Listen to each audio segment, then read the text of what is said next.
పరమేశ్వరుడు పరమ దయాళువు, లోక కళ్యాణం కోసం నిరంతరం శ్రమిస్తాడు. ఈ దిశలో ఎన్ని కష్టాలొచ్చినా విశ్వరక్షణకు ముందుకు సాగుతుంటాడు. సమస్త జీవులకు ప్రాణ సంకటంగా మారిన హలాహలాన్ని తన గొంతులో బంధించి విశ్వాన్ని సంరక్షిస్తున్న నిటలాక్షుడు ఆ సాంబుడు.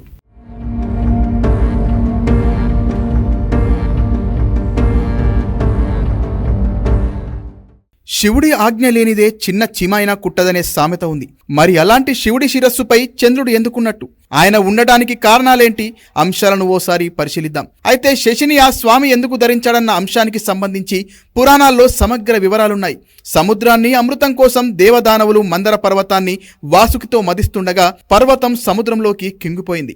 దీంతో సాక్షాత్తు ఆ శ్రీ మహావిష్ణువే కూర్మ రూపంలో మందర పర్వతం కింద ఉండి కిందకి పోకుండా భరించాడు. ఈ ప్రక్రియలో ఐరావతము, శ్రీ మహాలక్ష్మి, అప్సరసలు, నవనిధులు, ఉచ్చేశ్రవణము, కల్పవృక్షము, పుష్పకం, పారిజాతం వంటివి ఉద్భవించాయి. అమృతం కోసం వడివడిగా చిలుకగా హలాహలం ఆవిర్భవించింది. భరించరాని వేడితో ప్రళయాగ్నితో ఉన్న ఆ మంటలను దేవదానవులు భరించలేకపోయారు. బ్రహ్మాది దేవతలకు ఈ సమస్య పరిష్కారం కష్టమైంది. చివరికి బ్రహ్మ అనంతశయునికి విన్నవించారు. హరి సూచనతో బడబాగ్ని చల్లార్చాలంటే ఆ పరమేశ్వరుడే శరణ్యమని ప్రార్థించారు. వారి వినతిని విన్న శివుడు ఆ హాలాహలాన్ని ముద్దలా చేసి మింగి గొంతులోనే ఉంచుకున్నాడు. కానీ హాలాహలం వేడికి శివుని శరీరం నల్లగా మారుతోంది. దీన్ని గమనించిన బ్రహ్మ ఆలోచించి చివరకు చంద్రుణ్ణి పిలిచి రుద్రుని జటాజూతంలో ఉండమని కోరాడు. చంద్రుని కిరణాలు లేలేతగా ఉంటాయి, వేడిని తగ్గిస్తాయి. దీంతో చంద్రుడు శివుని కేశములపై తన శశికిరణాలను ప్రసరించాడు. అయినా వేడి తగ్గకపోవడంతో గంగను పిలిచి ఉమాపతి శిరస్సుపై ఉండి నిత్యం నీటి ప్రవాహంతో అభిషేకం చేయమని కోరాడు.